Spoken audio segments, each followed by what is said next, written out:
a few years ago, I read on Twitter, I'm following Joy Ito. He's a great entrepreneur, he's a pioneer of the web, so I follow him.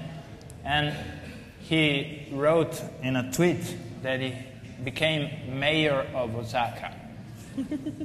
I said, wow, what a career. I mean, and only some days after I understood that that was a sort of game. And I tried to understand what was all that about, and it was Foursquare. So, Naveen, he's co-founder of Foursquare, and they had really a strange idea. I mean, the idea of people saying where they are and playing with that and meeting and doing things together on that knowledge, shared knowledge. They are not alone, there are some others, ma la prima volta che ho sentito parlare di geolocalizzazione è stato quando è partito l'UMTS. L'inizio dell'UMTS era all'inizio degli anni 2000, la prima compagnia che ha messo giù una rete UMTS era la Telecom della isola di Man, e avevano detto che l'UMTS era particolare perché si poteva avere servizi di geolocalizzazione. Servizi di geolocalizzazione significavano che tu, diceva il capo della compagnia, potevi dare agli utenti il servizio, per esempio, di sapere dove era il pub più vicino dove passavi. Naturalmente tutti hanno riso perché tutte le persone che abitano nell'isola di Man sanno esattamente la localizzazione di tutti i pub e non hanno di questi problemi.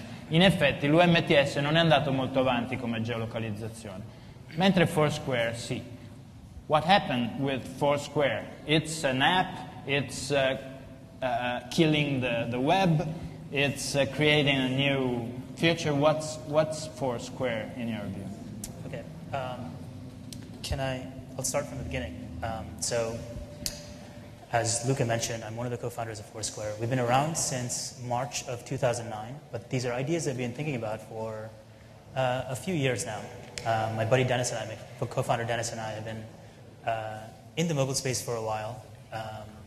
Dennis actually started a company called Dodgeball back in 2005, where some of these ideas took root, especially around location and check-ins and announcing presence.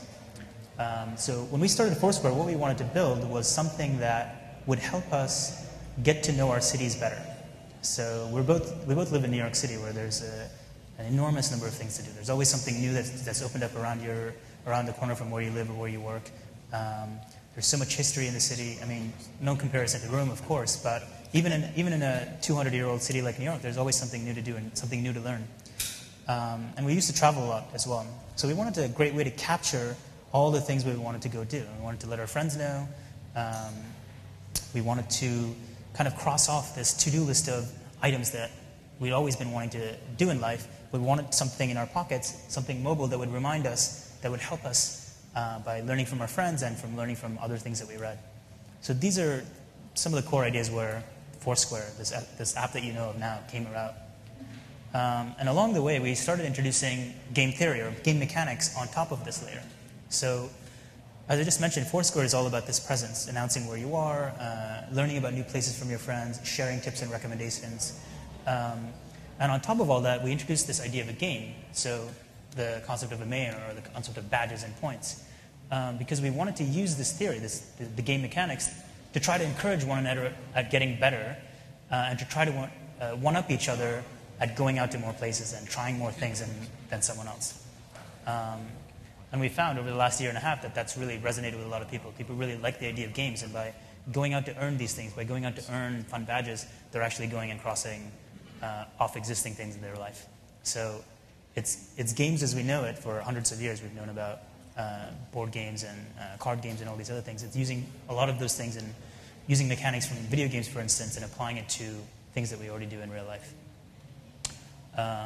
So in the year and a half we've been around, I guess it's 18 months now since March of 2009, we're almost 3.5 million people. We are obviously available everywhere in the world, but most of the use, or most of the more active use, is in urban places where there's a lot more to discover and a lot more to do and a lot more travel. We're probably getting close to more, we started in the US, so we're probably a little more than 50% of the usage is in the US and 50% internationally. Asia and Europe being the two other bigger areas. We're seeing exciting growth and a lot of interest in this concept of going out and discovering. We just introduced the version 2 of our application yesterday, I believe, Monday. I haven't really slept, so I don't know. And version 2, again, brings this emphasis back to this discovery, the idea of a to-do list and carrying that around. So if you're reading something online, in a news magazine or something, or a review magazine somewhere else, you can basically take that review and you can remember it and you can add it to your Foursquare to-do list. So that when you're in the area, the idea is it will remind you to go do that thing that you read about. So I hope that's a good intro. Oh, and as far as the apps question. Are you killing the web? Yeah. So the app versus web question is really a kind of a confusing question, in my opinion. Because when you think of the web, it's obviously, when you think of it as a normal person, as a layperson, the web is basically everything that you can access online. It's content that's posted somewhere that you can go access it. When you think of the web technically, it's maybe the web is something you access on your computer at home, on a desktop, or at work, and mobile is everything else. But in reality, the web is this amorphous thing that's everything. It's a little bit of everything. It's just content that's out there in the cloud.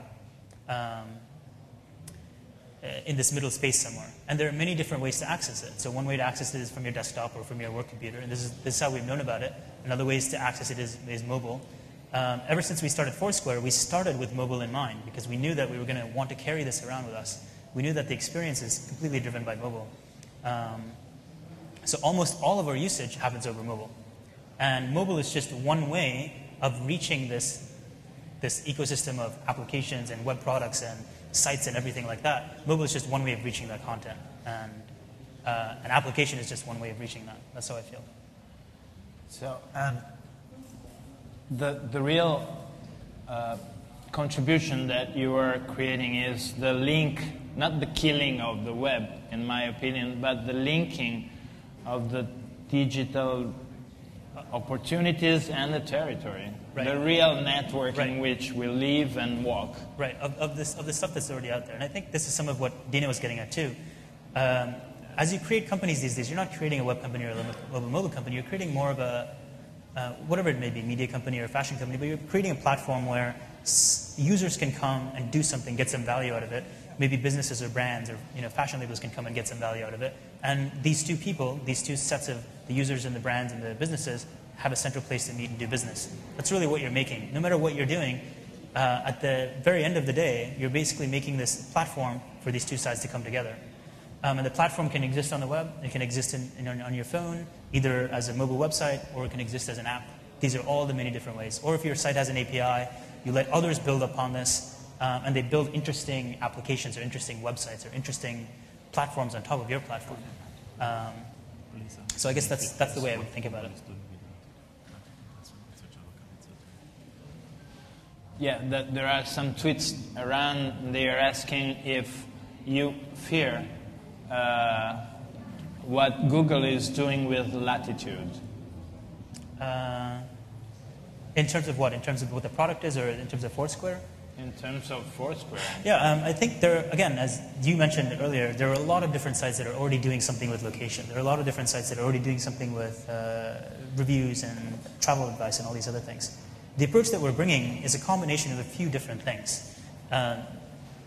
As I mentioned, the goal is to try to go and discover new elements and to share that kind of data and to share it in a mobile way, and primarily a mobile focus to it, and to make that very easy to do. We want to eventually buzz in your pocket or something like that, give you a little tip about a coffee shop to go see across the street, and then get out of your way. We want you to go and do something in the real world instead of sitting behind a computer. So that's it. It's a different approach we're bringing. There are obviously a lot of different players. Latitude is just one of the many components of what we're building. So Google Latitude, if you guys don't know, is just a system that passively tracks where you are and announces it to your friends. there's not much more beyond that. It's a very basic layer of what's potentially possible with that. There are many applications that track where you are. You've been able to do it for a while. But there's really no value in being able to know that. The value really comes from,